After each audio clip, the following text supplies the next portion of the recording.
Donc, nouveau fichier pour l'impression, mais couleur RGB pour pouvoir mettre des couleurs vives qui seront affichables sur un smartphone, une tablette, un écran d'ordinateur, une télévision. Je vois ça pour film. Donc, menu fenêtre, texte en image vectorielle. Je crée une icône. Je ne vais pas lui donner un style de référence, mais on pourrait. Il vaut mieux lui donner son propre style à nous. On ne va pas demander de faire des illustrations dans le genre d'un artiste, surtout si l'artiste n'est pas mort. Et de toute façon, il y a des ayants droit, vous voyez ce que je veux dire. C'est le côté un peu obscur de l'IA, de copier des styles. Les paramètres, je vais tenter minimaliste et je vais créer un hamburger. En principe, on est censé faire ça au départ d'un rectangle qu'on a créé et ça va remplacer le rectangle sélectionné. C'est juste pour lui indiquer la taille de ce qu'on souhaite faire. Je clique sur Générer.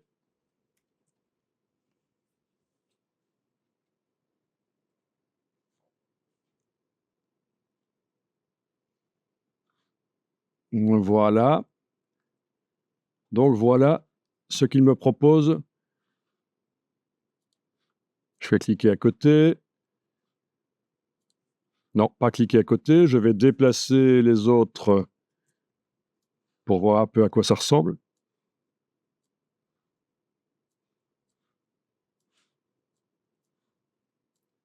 Donc ça, c'est ce qu'il appelle des icônes.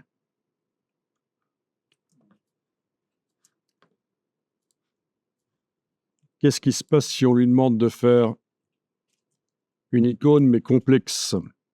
Toujours sur le simple prompt hamburger.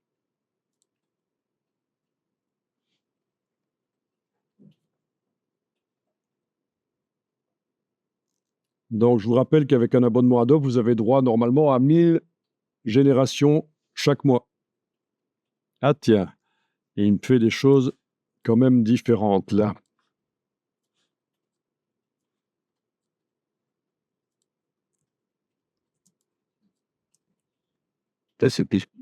Oui.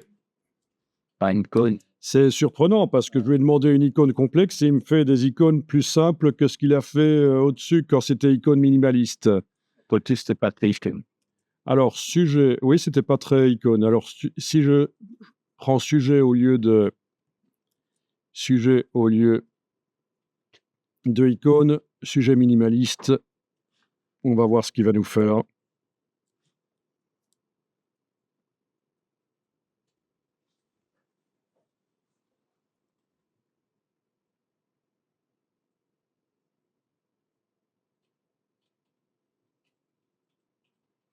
OK.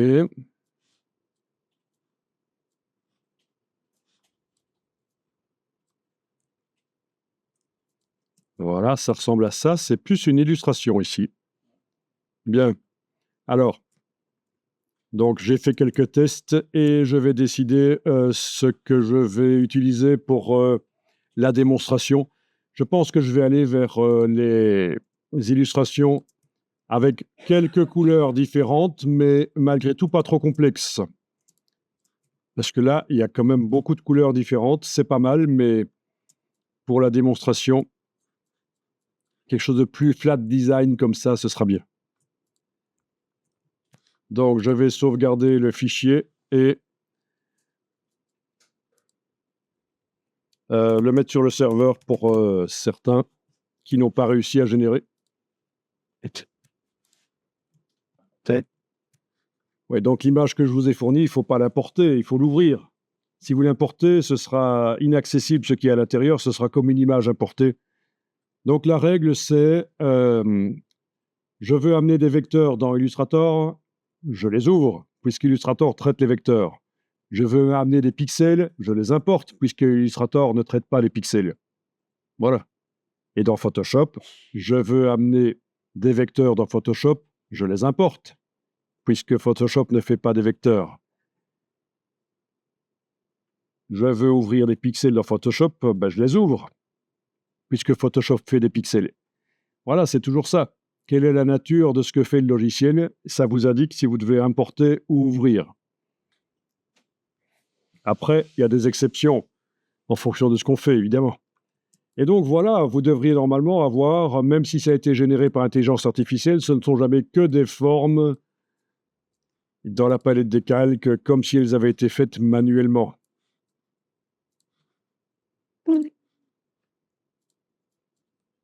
Ben, c'est- Et donc, ce sont chaque fois des groupes avec des sous-groupes. Hop, on est Et des groupes à l'intérieur. C'est la foire aux groupes. Ceci, avec leur effet métallique gris, ça me fait quand même furieusement penser à certaines illustrations qu'on voit dans les fast-foods. Il y a, il y a de l'identité visuelle qu'on trouve dans les fast-foods au mur. Ça vous rappelle rien? Moi, ça me rappelle du gris comme ça. Ça me rappelle des choses. Ça doit être un peu inspiré. Donc, celle du bas, trop complexe pour ce qu'on va faire. Celle du milieu, c'est un peu trop borderline, on va dire. Donc, c'est celles du dessus qui vont nous intéresser. Voilà, voilà, il va falloir choisir votre hamburger. N'hésitez pas. Bon, je vais prendre celui de droite. Vous allez le copier et aller le mettre dans un nouveau document. Ce sera encore plus simple. Et le coller dans un nouveau document. Vous pouvez l'agrandir si vous voulez. Non, c'est bien qu'il soit petit, c'est bien parce qu'on va faire plusieurs versions, c'est pas mal. Gardez le petit comme ça dans un nouveau document. Voilà, j'enregistre ça sous le nom colorisation-01.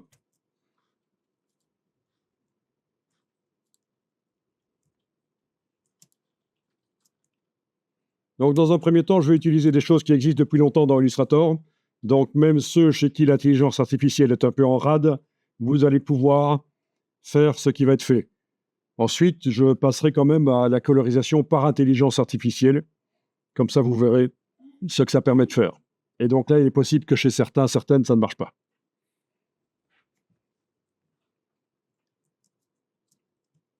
Donc, je sélectionne avec la flèche noire et je vais faire une copie et je vais travailler sur la copie ici.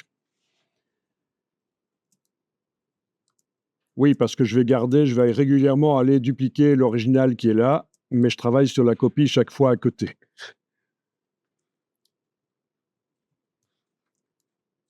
Vous allez dans le menu Édition, modifier les couleurs. Édition, modifier les couleurs, et dans le sous-menu, vous avez, ça c'est des pré-réglages qui s'appliquent tout de suite, sauf ceux avec les 3 petits points, c'est pas très intéressant. Ce qui nous intéresse le plus ici dans un premier temps, c'est ceci, redéfinir les couleurs de l'illustration. Donc d'office, pour que vous puissiez bien voir, les vecteurs qui étaient sélectionnés, on les voit plus, on voit plus qu'ils sont sélectionnés, mais on travaille réellement sur ça qui était sélectionné quand on est allé dans la boîte. c'est aussi. La partie intéressante dans la boîte ici, c'est quand on va dans les options avancées. Donc, cliquez sur options avancées.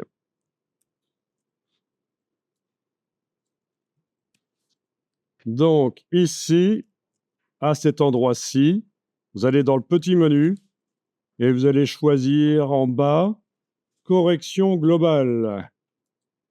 Et grâce à ça, vous allez pouvoir, comme dans Photoshop, modifier l'illustration avec les curseurs. Donc, la saturation, comme vous voyez, la luminance, la température couleur, la luminosité. Bon, ça c'est une correction intéressante. On peut désaturer, donner un côté vintage, éventuellement modifier la luminosité, l'ambiance, couleur, la température. Donc ça c'est super intéressant pour modifier ces illustrations, de pouvoir faire comme ça.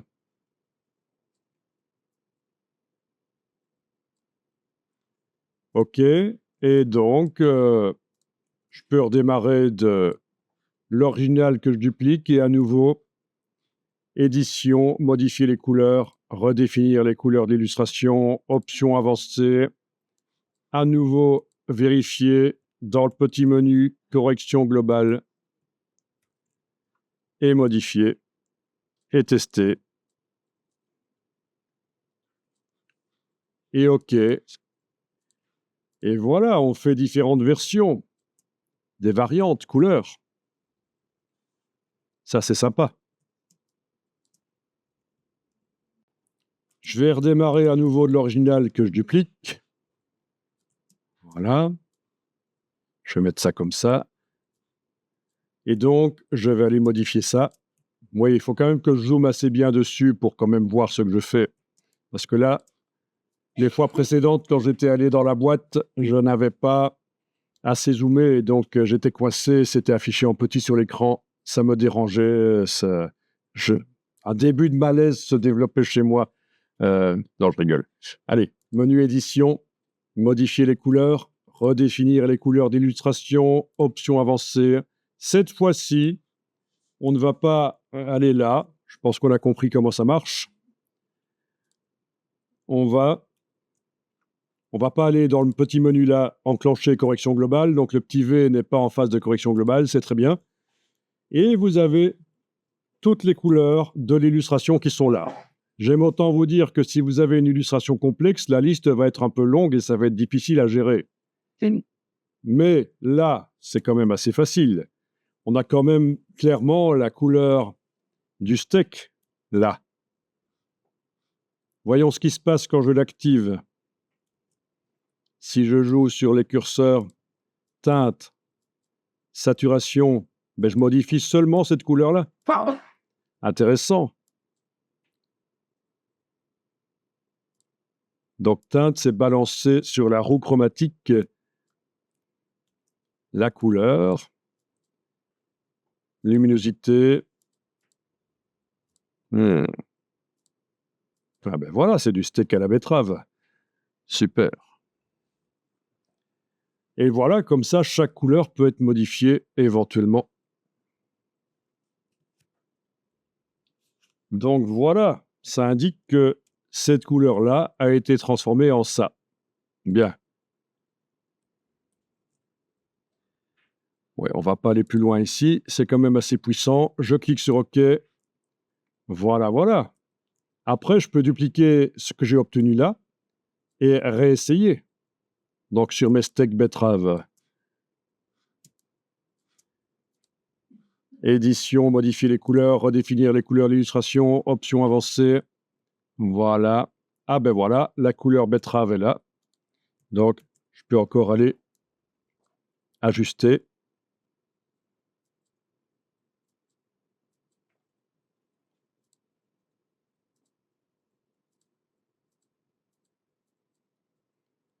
OK.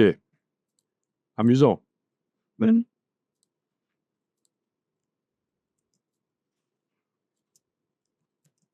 Donc tout ceci, ça reste des corrections couleurs gentilles. On améliore l'illustration, mais on n'est pas dans le déjanté. Le déjanté, il arrive. Je redémarre de mon original que je vais dupliquer et je vais travailler au départ de ça. Donc, édition, modifier les couleurs, redéfinir les couleurs d'illustration, options avancées. Vous avez ici quelque chose qui peut modifier l'application des couleurs. Si on clique là-dessus, chaque fois qu'on clique, ça va inverser les couleurs entre les objets. Voilà. C'est donc ici. Et encore venir Alors, je vous conseille, quand vous voyez quelque chose qui vous plaît, de cliquer sur OK, de dupliquer et de continuer sur la copie, parce que pour retrouver quelque chose qui est apparu, surtout si vous avez beaucoup de couleurs, ça va être difficile. Donc, en quelque sorte, on sauvegarde comme ça. Alors, il faudrait quand même, ce serait bien de faire un raccourci clavier pour aller dans ce menu. On va le faire, parce qu'il y en a marre d'aller chaque fois dans le menu et le sous-menu. Donc, le raccourci clavier, et ça c'est valable pour tous les items de menu dans les logiciels Adobe, les items qui n'ont pas de raccourci clavier, on peut en créer un. Mais il va falloir en créer un qui n'existe pas déjà dans le logiciel et qui n'est pas non plus utilisé par d'autres logiciels en train de tourner sur l'ordinateur, ni par le système d'exploitation. Alors, c'est dans Édition, Raccourci clavier. Ça, ce sont les raccourcis par défaut. On ne peut pas les modifier. C'est pas grave, on va quand même les modifier. Et quand on essayera de sauvegarder, quand on cliquera sur OK, il va nous dire impossible de modifier les paramètres par défaut. Vous devez l'enregistrer sous un autre nom et vous aurez votre propre jeu de raccourcis clavier qui sera là. Donc, où est-ce qu'on va ici? Dans les menus, commandes de menu, pas les outils. Quel menu? C'est menu édition. Comment ça s'appelle? Modifier les couleurs de l'illustration. Ah, on a ici modifier les couleurs. Redéfinir les couleurs de l'illustration, c'est ça. Qui n'a pas de raccourci actuellement. Ça se voit. Je clique sur la petite case ici. Et puis, je vais taper au clavier un raccourci. Donc, il faut que je trouve un raccourci qui n'est pas utilisé, ni par le logiciel, ni par l'ordinateur, ni par d'autres logiciels. Donc, je ne sais pas quoi. Tu as dit Alt-C? Ouais, ça a l'air de marcher. Bien vu. Donc, on va cliquer sur OK. Comme prévu, il nous dit qu'il faut enregistrer le fichier. Vous donnez le nom que vous voulez. Et là, dans le menu Édition, modifier les couleurs, on voit que l'item de menu a maintenant le raccourci clavier qu'on a choisi. Donc, en sélectionnant le hamburger, je fais Alt-C et j'arrive directement presque au bon endroit. Et là, je peux cliquer sur l'icône. Voilà, et chaque fois que je vois un truc intéressant, je clique sur OK, je duplique, Alt-C, voilà.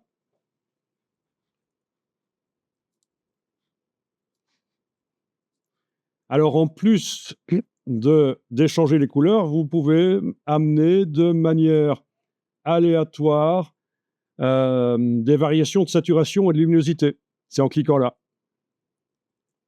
Donc, les couleurs vont rester les mêmes que ce que je vois là, mais ça va être plus sombre, plus clair, plus saturé, moins saturé.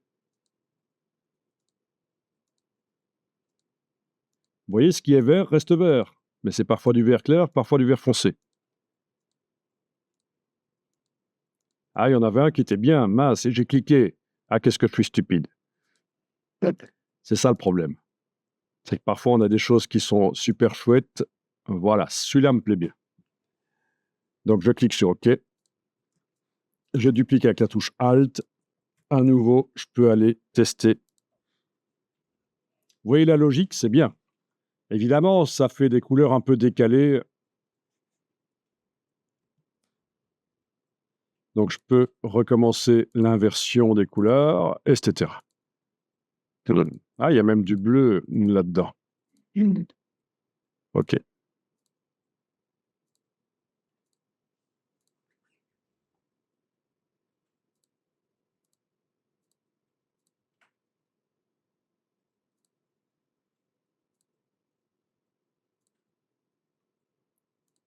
Et la saturation. OK.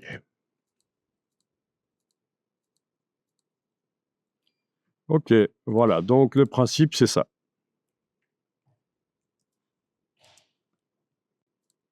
Bon, à peu près la même chose, mais différent. Je redémarre de mon original que je copie. Et puis, Alt-C, option avancée. Sauf que ici, je vais dire que certaines couleurs ne doivent pas changer. Qu'est-ce qui ne va pas changer? Qu'est-ce que je veux changer déjà? La couleur de la salade et la couleur des tomates, je veux les changer, mais pas le reste. Donc, tout ce qui est ici, couleur du pain, je vais enlever la flèche. Le vert, c'est la salade, je laisse les flèches. On a du gris quelque part. Ok, il ne va pas changer non plus. Le gris ne va pas changer. Voilà. Qu'est-ce qui va changer? Qu'est-ce qui ne doit pas changer? La couleur de la viande. Ok, donc j'ai la flèche pour les tomates. J'ai les flèches pour les salades. Et c'est les seules flèches que j'ai. Ah, le blanc. Il y a du blanc aussi. Ah oui, les grains de sésame. On va les enlever aussi. Ils ne peuvent pas changer. Voilà. Et là, je peux, par exemple, faire varier l'intensité lumineuse. Les couleurs vont rester les mêmes, mais l'intensité et la saturation, voilà. Seulement des tomates et de la salade.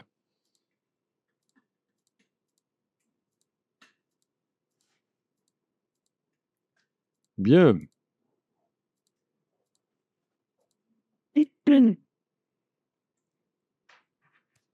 Donc, on peut bloquer certaines couleurs de l'illustration. Typiquement, dans une illustration, s'il y a du noir et du blanc, on va bloquer les deux, noir et blanc, parce qu'en général, on veut que ça reste noir et blanc.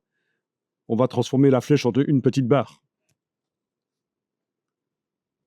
Bon, bah ici, vous pouvez aussi double-cliquer et choisir une nouvelle couleur. Voilà. C'est pas interdit. Ok, donc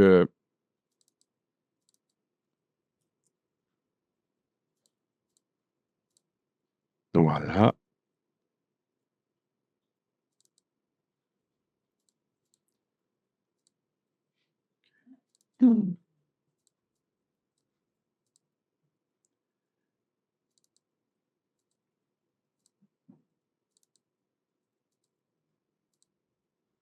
Bien, je vais cliquer sur OK, dupliquer ça, redémarrer sur ce design. Alt-C, option avancée. Voilà. Qu'est-ce qui ne bouge pas ici? Ça. Ben oui, quand on a beaucoup de couleurs, ça ne va pas être évident. Voilà. Donc à nouveau, ce qui était tomate et qui maintenant est rose, et ce qui est salade, je vais pouvoir faire même des inversions. Oui, le défaut ici, c'est ça, qu'ici, il y a de la matière, là, il n'y en a pas. Oui, après, une fois qu'on a chipoté, on peut corriger, évidemment, hein. Oui, oui, oui. Voilà, vous avez vu le principe.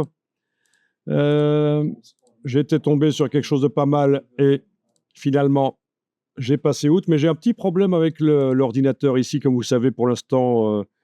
Et donc, dans mon cas, quand je vois quelque chose de bien, il faut que je clique et puis que je m'éloigne pour que ça marche. Ok, on va dire que ça, non. Ok. Ah, il est bien juteux, ça. Oh. Comme Ah. À la place de la salade, c'est des tranches de fromage en forme de salade. Mais quel concept, moi je vous dis, quel concept. Génial.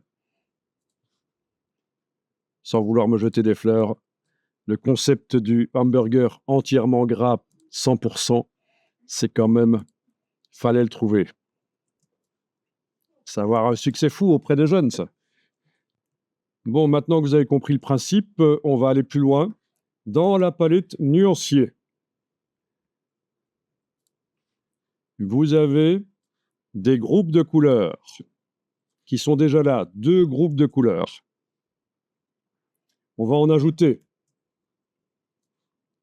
On va aller dans le menu en bas à gauche du nuancier, chercher entreprise, par exemple.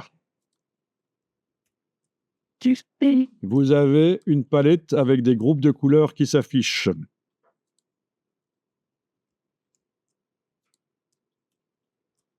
Chaque fois que vous cliquez sur un groupe qui vous intéresse, il s'ajoute dans le nuancier d'à côté. Vous passez au suivant, la palette suivante avec la flèche noire. OK, on est dans festivités, j'ajoute ça. Suivante, on est dans affiche russe, j'ajoute ça. Suivante, etc. Vous voyez, ces différentes ambiances antiques. On peut en ajouter autant qu'on veut, évidemment. Et ces groupes de couleurs, on a vu tout à l'heure qu'ils pourraient venir de color.adobe.com aussi. On pourrait aussi les créer au départ d'une photo directement dans Illustrator. En fait, il suffit de vectoriser la photo avec un nombre restreint de couleurs et puis de les ajouter au nuancier. Bon, vous en avez ajouté, c'est bien. Ça marche. Donc, il suffit de cliquer sur le dossier et ça s'ajoute. Ah ok, à un certain moment, je suis sorti des groupes couleurs, j'arrive dans les motifs. Bon, ça c'est pas mal, j'en ai plein qui vont servir. Donc, je redémarre du hamburger d'origine. Le voilà. Je vais dans la redéfinition des couleurs, option avancée. Et là, vous pouvez cliquer tout simplement sur les groupes couleurs et regarder ce que ça donne. C'est pas génial, ça? Voilà. OK, je duplique. Lui choisit un hasard. C'est au hasard qu'il les applique.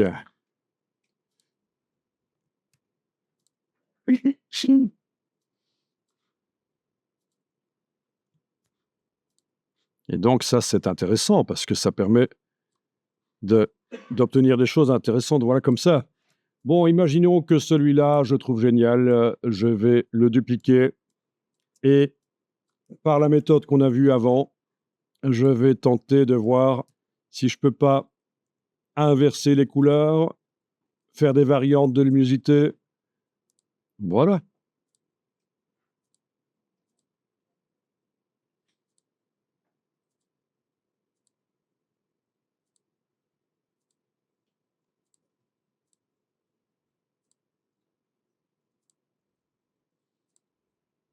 OK. Puis, à nouveau dupliquer. Ça, c'était les inversions de couleurs que j'ai faites. Maintenant, je vais m'occuper de variantes de saturation et luminosité.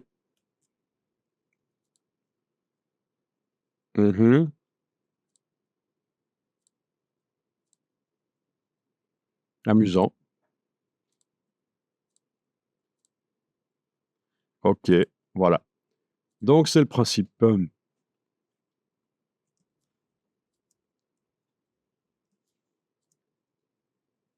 Très créatif, quoi. Voilà. Donc, vous avez peut-être remarqué, vous allez faire des tests, qu'on peut aussi choisir directement ici les gammes couleurs, mais sans les voir, en fait, hein, à cet endroit-là. Et les appliquer. Par exemple, métaux. Voilà, métaux. Qu'est-ce qu'on a d'autre? Neutre. Voilà, etc. Aliments, fruits. Enfin, voilà, c'est possible de choisir aussi comme ça. Article pour enfants. Forcément, c'est saturé. Je ne sais pas si vous êtes au courant, mais les enfants voient plus de couleurs que les adultes. En grandissant, on perd notre capacité à voir certaines couleurs. Voilà, etc. OK. Et quand j'ai quelque chose de bien, je duplique. Après avoir cliqué sur OK, je retourne et je reteste. Enfin, vous avez compris le principe. N'espérez pas retrouver facilement quelque chose de bien que vous avez vu.